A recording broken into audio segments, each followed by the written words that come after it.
India Today's Rahul Kanwal spoke with Eylon Levy, the spokesperson for the Israeli Prime Minister office. Listen in to what he had to say.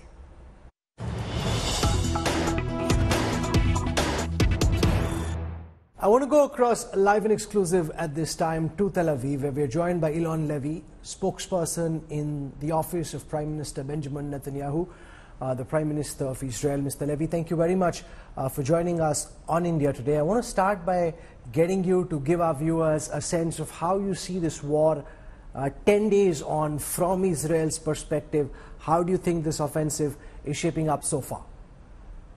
Israel is a country that is still trying to identify the human remains left behind by the October 7th massacre, a brutal ISIS-style terror attack with a death toll of 1,300 people and rising, nearly 4,000 people injured, 199 Israelis in captivity, hostages inside the Gaza Strip. Many of the remains burned beyond recognition by the Hamas death squads that entered Israel last Saturday and beheaded, butchered, burned, shot everyone they saw. Now, Israel has been very clear about what its goals are for the next stage of the operation. This isn't another round of fighting in which Israel is going to degrade Hamas or deter the Hamas terror organization. This is a war that Israel was forced into, a war we didn't want, a war we didn't expect, but a war that we're going to win, and a war that we are going to win by destroying Hamas, so that this terrorist organization, after its ISIS-like atrocities that we saw just 10 days ago, can never, ever cause any harm to Israeli civilians and citizens ever again. There are many who would say that Hamas is very difficult to destroy. You can destroy the top leadership of the Hamas, but because the Hamas is an ideology, till the time there is some form of settlement, some form of peace solution, the Hamas, or whatever it is that it is at that time known by, the idea of the Hamas will keep cropping up. So how do you respond to those who think that you're going in, that an urban war in the Gaza Strip could be very expensive for Israel as well, apart from the impact on the people of the Gaza Strip, and this is a war that Israel will find very difficult to win in the way that you're defining victory? I think we're having some technical difficulties because your voice is a little bit crackly, so perhaps your technical team can try to fix that. But I think if I understood the question, look, the situation in the Gaza Strip is this. Israel intends to go after the totality of Hamas's military and governing machine inside the Gaza Strip so that it can never again harm Israelis. Now, the problem is that Hamas has embedded its military facilities, its terrorist sites, its command centers, its operation centers, its rocket launchers inside civilian areas, underneath people's homes, underneath schools, underneath hospitals, in order to use those people as human shields. Now, those are legitimate military targets. They were used to perpetrate the atrocity that we saw 10 days ago, and Israel is going to destroy them. Now, in order to target Hamas's terrorist infrastructure, because we don't want to see any people hurt, as a democratic country, we don't want to see any civilian casualties, Israel is asking civilians to temporarily evacuate the areas that are going to see very heavy fighting for their own safety until the fighting is over. That's what we expect the international community to do and support, and that is in fact their obligation under international humanitarian law to facilitate the evacuation of civilians to places of greater safety away from the areas of combat. Unfortunately, what we're seeing on the ground is Hamas, first of all, stopping civilians from fleeing. There have been roadblocks erected by Hamas terrorists on the main roads in the Gaza Strip so that civilians trying to flee the combat areas can't get out. We also have reports of Hamas stealing people's car keys so they can't escape. And news came out just in the last few hours that UNRWA, the UN Palestinian Refugee Agency inside the Gaza Strip, said that Hamas people had in fact stolen fuel and medicine from inside its own warehouses for its military purposes.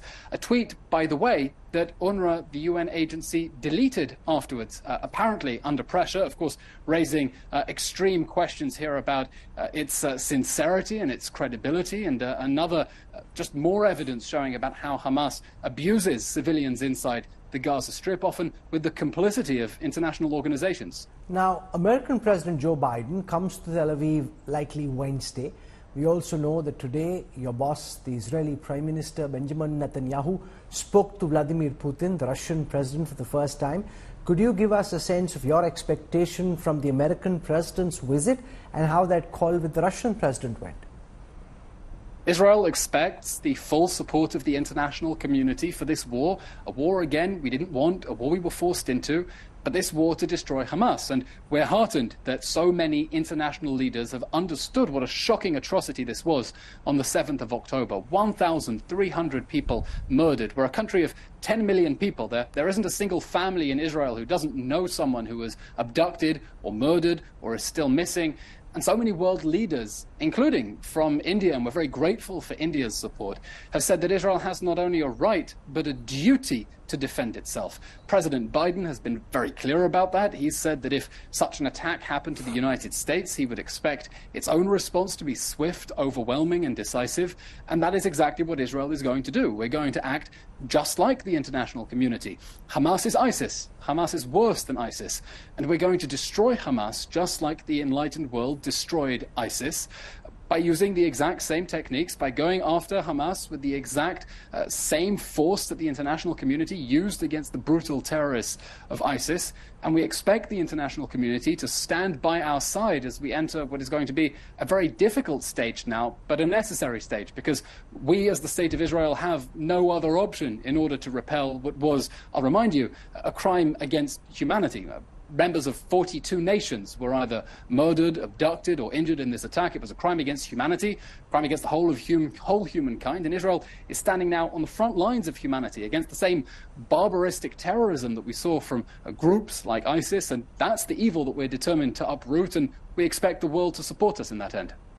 Is Israel concerned about this conflict expanding and becoming a three-way fight against Israel? Are you anticipating that the Hezbollah operating in southern Lebanon is likely to get involved on the side of the Hamas, especially as you go into Gaza? How are you reading the developments in Syria? Is Prime Minister Netanyahu concerned about this becoming a three-frontal attack? It's very important, first of all, that you're covering this from a global and regional perspective. This is a conflict not only against the brutal terrorists of Hamas in the Gaza Strip. Israel has also come under attack from Hezbollah, Hamas's twin sister, also sponsored by the Iranian regime up in the north. And Israel has been very clear. We do not want war with Hezbollah, just as we did not want war with Hamas. But if Hezbollah, the Iranian proxy terror organization, drags us into a full-scale war, we will win that war. Israel doesn't want to have to fight on two fronts, but if we're forced to do that, we will fight on both fronts, and we will win. And in that context, we're very heartened that the international community is also standing by Israel, the United States sending 2 aircraft carrier to the eastern Mediterranean in order to send a very clear message to Hezbollah and to Iran. As President Biden said in his very moving words of support for Israel just last week, for anyone thinking of messing or testing with the state of Israel, our message is one word: don't. Iran's foreign ministry has put out a statement saying that if the 200 hostages who are being held in the Gaza Strip are released, then the airstrikes on the Gaza Strip should stop, asking the Israel Defense Forces, stop your airstrikes, and that Hamas, which has 200 hostages, is willing to release those hostages if the airstrikes and the attack on the Gaza Strip stops. The situation with the hostages inside the Gaza Strip, we are talking about 199 men, women, children who were abducted by Hamas and Islamic Jihad, cruelly stripped away from their beds, tortured, abducted, taken into the Gaza Strip. We're talking about babies, some just a few months old. We're talking about elderly people, grandparents without their medication. We don't know whether they're being fed. We don't know whether, well, we assume they're not being given basic humanitarian mercy, because we saw the brutality with which the ISIS-style Hamas regime cuffed children, burned them alive inside Israel. And Israel's message is very clear.